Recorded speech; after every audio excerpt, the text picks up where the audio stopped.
Hello, everybody, and welcome to Fresh Off the Set. I'm your host, David Osmond, and I'm here with a great friend that I've gotten to know over the years by being a host on this show, on Fresh Living. Pastor Shawn Clay. He's the executive director of the Salt Lake City Mission.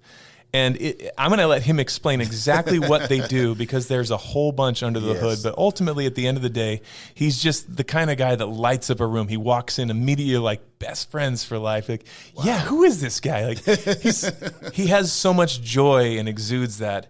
And through life experiences, as I've come to know him and learn about his history, I can see why. The good, the bad, the ugly. You learn from the ups and the downs. Sure.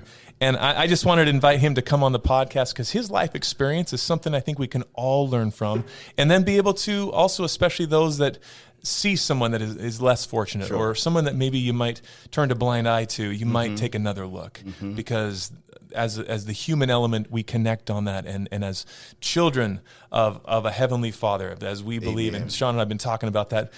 We are all, if we are brothers and sisters, what are we going to do about that? Right. And how can we step up our game just to be a little bit kinder? The golden rule, all those cliches, they're there for a reason. Whether you're religious or faithful or not, what matters is the humanity of things, because people are people, and building that bond with each other makes the world a little bit of a better place. A little wink and a smile, a pat on the back and a hug, and looking at someone with that love versus contempt, it goes a long way. It sure does. I'm so grateful that you decided to sit down with me today. You have quite a story. So, ladies and gentlemen, Pastor Shawn Clay. Thank you, David, for having me, and I'm just so appreciative for this experience and your friendship, and just the love that you guys show the Salt Lake City Mission and myself here at Channel 2. Thank you so much. You're so welcome. Well, for those that are listening, don't know what the Salt Lake City Mission is, can you give us a little brief synopsis, what it is and what you do over there? Sure. We're at 1151 South Redwood Road, Suite 106. In Salt Lake City? In Salt Lake City, yes. And what we do there, we do a lot of things. We have a men's recovery program. And again, all of our services are free. We don't charge for anything. Our men's recovery program, it's an inpatient recovery program that is totally free. We also have church services on Sundays starting at 11 o'clock. And cool. Come by. There's some really hot services. Yes.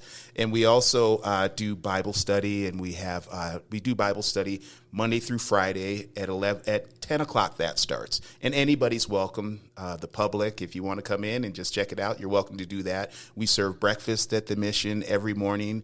We also do 2 outreaches, one at Rio Grande where we serve coffee and donuts, and then we do one at Transitional Housing where we serve coffee and donuts there too. And these are 6 days a week that we're doing these things. It's all the time. Yes. The need is always there. Oh, yes, it doesn't go away. This is a free program. Just to reinstate that, like this is because of the goodness of people's hearts, because they're able to give.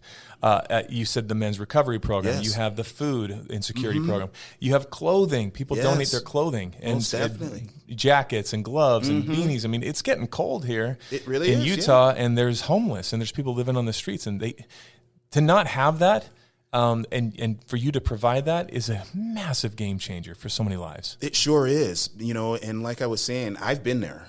I was homeless for many, many, many years before I came to the Salt Lake City Mission. So you've lived this experience. Exactly. I know how cold it gets out there at nighttime. Goodness. And not having a coat, or even if you do have a coat, once your body temperature gets down to a certain temperature, it gets hard to warm up. Even we have people that come into our offices in the morning because we have a day area that's a safe place for people to come. Yeah. They can come, they can eat, they can just have a safe place to be. And, it's interesting because when they come in, they don't take their coats off. They may have like 3 coats on, and they don't take them off because they're just so cold.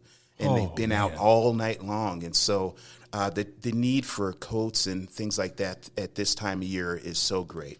And as the executive director of this program, you've been in that position for how long? I've been in this position for 3 years, but before that, I was in programming. I was assistant to the program director. I was chaplain, and in those two offices. And then about 3 years ago, the position for executive director came up, and I didn't really want to go into there because, executive director, whoa, what's that? So I was comfortable in programming, and I was comfortable being a chaplain. So now you're carrying the reins. You're leading the way. Yes.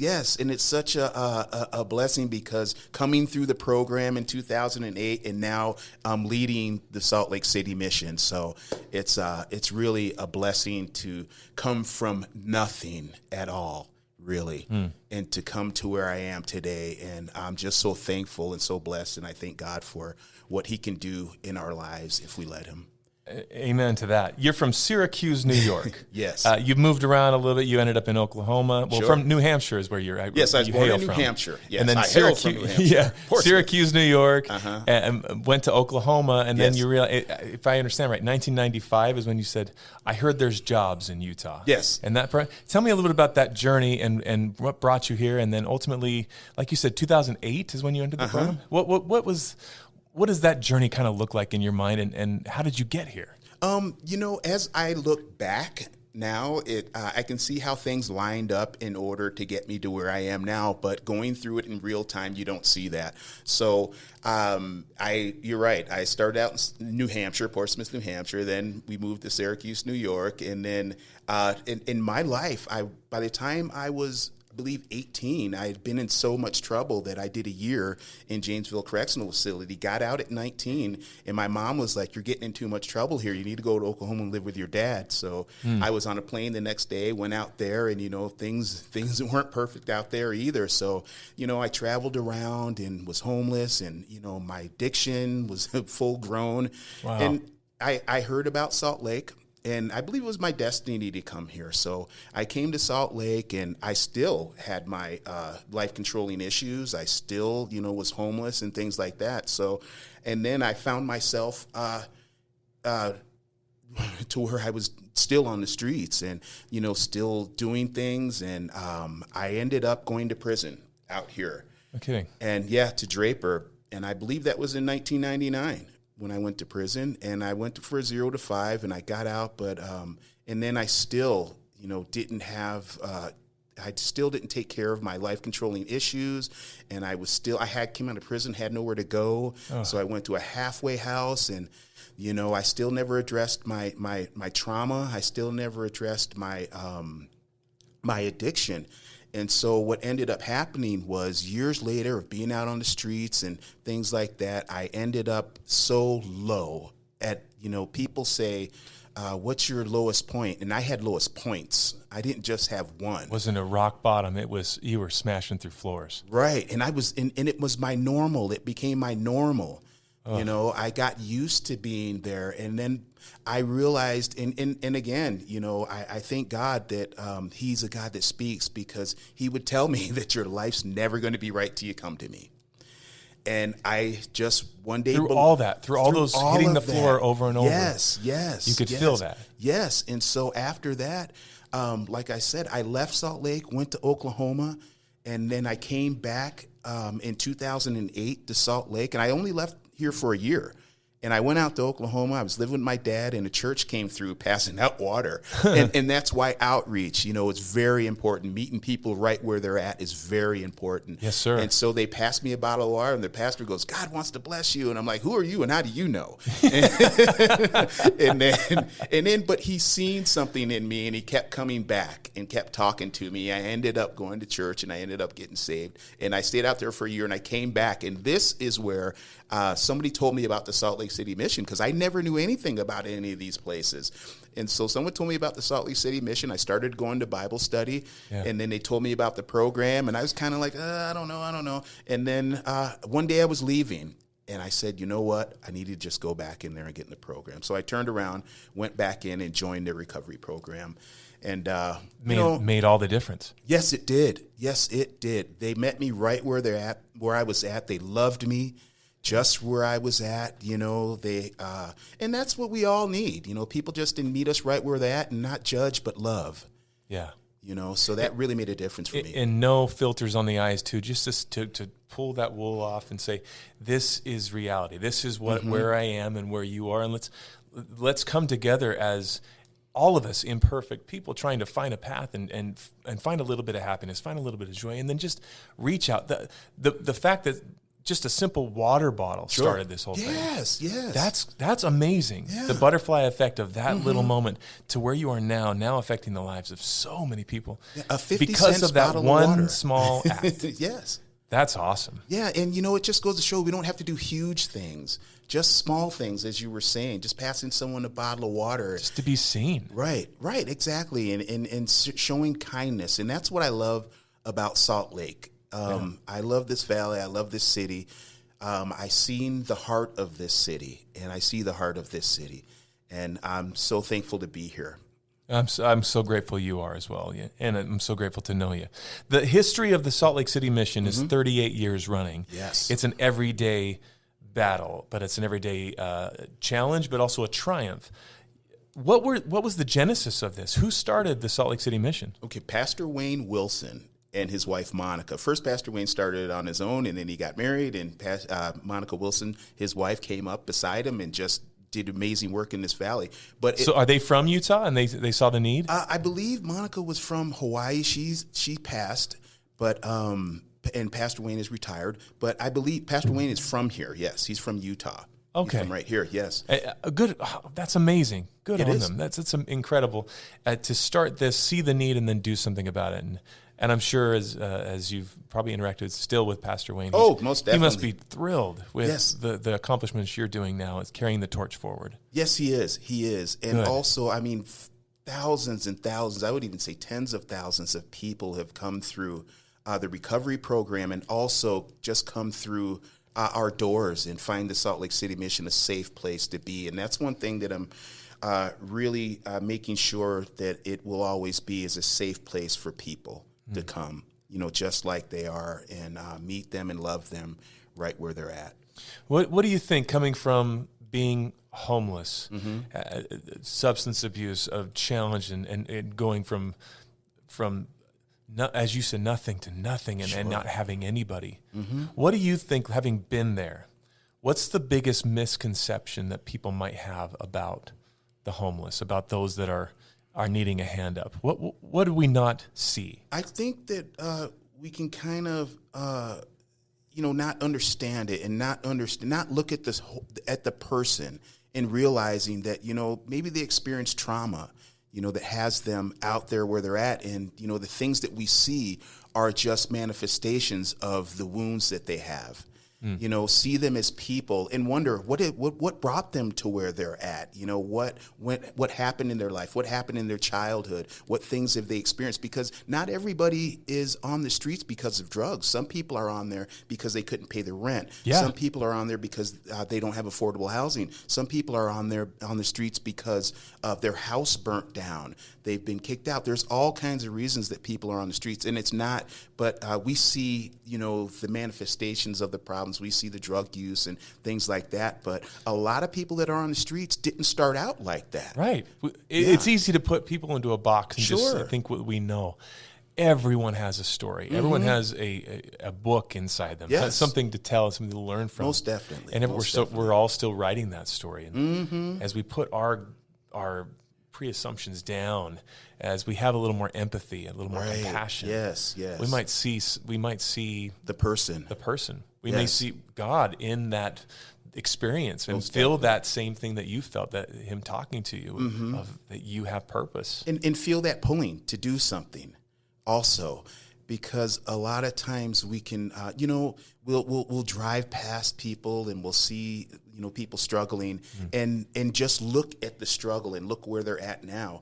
And we need to look at people. They're human beings. Yeah. They're your family members. They're people that, they're your neighbors.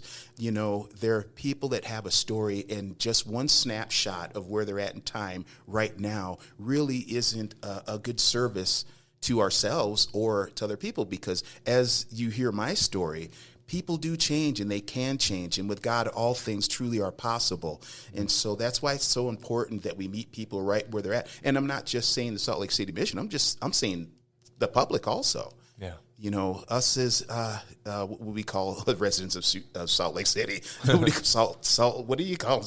Salt Lakeans or Utahns? Utahns. Let's do that. Utahns. Yeah, make it easy. Yeah, thank you. So, you know, as Utahns, we can we have such great hearts here and people that want to help. And so, you know, and it doesn't take much, like we were talking. I like to keep at times little tracks, encouraging tracks in my car. So when I see someone panhandling, you know, if I have some in my car, give that to them so that they, in their downtime, and they can have something to read. They can have something to encourage them, or also just snacks, keeping granola bars and things like that in the car, and just giving it out to people as you're at your stoplight and someone comes and asks you for some spare change. So I was going to ask about that. As you go to the lights and there's someone that's sitting there with the sign, and there's a whole bunch, and you know, there's the gamut of people that are, of course, doing that. So it's hard not to kind of maybe put that judgmental those glasses on and say, well, I don't know where this is going to go. What should we know about that? And I would think going through an organization like the Salt Lake City Mission, who can really curate that, and get the resources to the right people, is probably the cleanest way to go. When we see someone on the street, is it better to give that little snack versus the dollar? You know, whatever your heart is led to do, but definitely give to a place like the Salt Lake City Mission, because it's not just that moment that we want to help them with. We want to help them all year round. And the Salt Lake City Mission does that. So financial gifts to the Salt Lake City Mission go to all year round helping the people that you see out on the streets. But also, everybody needs water. Everybody needs food. So if you keep those in your car and you see somebody panhandling and you give that to them, at least you know they got the things that they need, water and food and things like that. So if you're not comfortable giving financially to panhandlers, then just give them water and give them some snacks to have. Yeah. The principle of give a man a fish, he'll eat for the day. Teach a man to fish, he'll eat forever. Exactly. Is that the mission, the Salt Lake City Mission? Is that what you're fixing a current need right now? A desperation of, I am hungry, I'm cold, I need shelter. Let's provide that, and then let's perpetuate a further assistance to help get you off the ground and onto your feet. And how does that program work, if you were to encapsulate it in this conversation? You know, our motto is not providing spare change, not just providing spare change, but real change. Yeah. And so, and that kind of looks like, I like that. When people come in, whether they decide to join our program or not, like I said, we have a safe area, which is our day room. And we invite everybody in, whether they're still struggling with drugs, whether they're still struggling with life-controlling issues, whether they're mentally ill, whatever. You know, we provide that safe place. And then we kind of see people that are ready for a program, and then we talk to them, we interview them and see if that's something that they want, this type of program, or we just provide a safe place where people can be comfortable and then hopefully get to that decision, because sometimes it's just, you know, showing people you care, showing people that you love them, showing people that you're there for them, and building that rapport with them to where they start to trust you and you can start talking to them about things. And that doesn't happen overnight. So I love that we have that day area to invite people in and build relationships. And then once that starts to get built, and we know at the Salt Lake City Mission that we're not the end-all be-all, so we have definitely partners in the Valley that are other programs. And if they're not a good fit for us, we definitely refer them to other programs that we know about, so we can continue to get people the help that they need, even if it's not at our program. Gotcha. There's a lot of great people doing good things. Oh, most definitely. It takes a massive amount of effort to do it, and you guys are making you're a big part of that, certainly. And as you do outreach to other programs and help support each other, there's definitely a strength in numbers when it comes to that. Yes. This is so cool for us to hear and kind of think about and speak about, especially during not just a holiday season, but through every day of the year. The need never goes away. Right. Those that are listening, how can they get involved? How can they make the impact? Where can they give? Can they donate their time? What resources can those listening provide to the Salt Lake City Mission and other programs? One thing that we definitely need, especially right now, obviously it's wintertime, coats, gloves, things like that. Yeah. But Also, and if anybody has any needs, they want to volunteer, they can check out our website, saltlakeCityMission.org, or they can give us a call, 801-355-6310. They can do that. They can even ask for me, or they can come down to our office at 1151 South Redwood Road, Suite 106. And that's where you drop off the goods. You drop off jackets and all those clothes, and then you will vet them and then get them to the right people. Yes, definitely. They can drop off those donations, and if they need to, we can come pick them up also. Oh, cool. Yes, and you can give monetary donations on our website, saltlakeCityMission.org. It's safe there.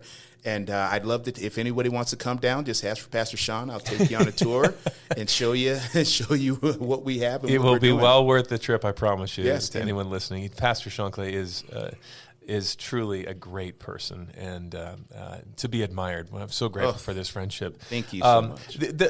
For those that need the places to sleep, need shelter, do you guys also have facilities? Do you have a place for them to be able to have a good night? Do you have all that in place, or do you have associates or relationships that you accommodate that? We have relationships that we can send people to, other organizations that we send people to if their issue is housing or they need shelter. But that's another need that the Salt Lake City Mission has. We would love to get into getting a shelter and having also a women's program. But the thing is that takes money. And it takes a building. So, we definitely need a bigger space. And if anybody has any ideas on that, by all means, give us a call, 801-355-6310. We're trying to get into getting a women's program and getting a shelter going. But again, we need help from the public to do so. It's not a quick fix. No, it's not. It's a long game, and you're making those steps possible to where you're growing and making a big impact. And I champion you, and we all do as your friend. And any resources we can do to provide awareness and in kind, we're so happy to be a part of what you're doing and to give you that platform. So thank you for taking the time today. Any last messages you'd like to share with our audience? I would just like to say thank you, Salt Lake, for all the support you have given the Salt Lake City Mission. And thank you, Channel 2, in podcasts. And thank you for your partnership and your friendship. Really appreciate it. Well, you always brighten my day. I know that for a fact. I'm grateful for you. I'm so glad to see where you are, to having turned your life around, now paying it forward to other people. Sure. It is a beautiful thing, and I'm just grateful for all that you do. Anything we can do to support you, we're here for you, brother. Thank you. I appreciate that. Thanks a lot. Pastor Shawn Clay, everybody. Thanks for listening to Fresh Off the Set. I'm David Osmond. It's just a great conversation, a great guy. Thank you so much for listening. We'll see you soon. Congrats, you made it to the end. If you want to continue to freshen up your day, you can watch us on Fresh Living every weekday on CBS Channel 2 in Utah at 1 o'clock. You can also watch us on our YouTube channel, KUTV Fresh Living, and follow us on social media. We will see you next week.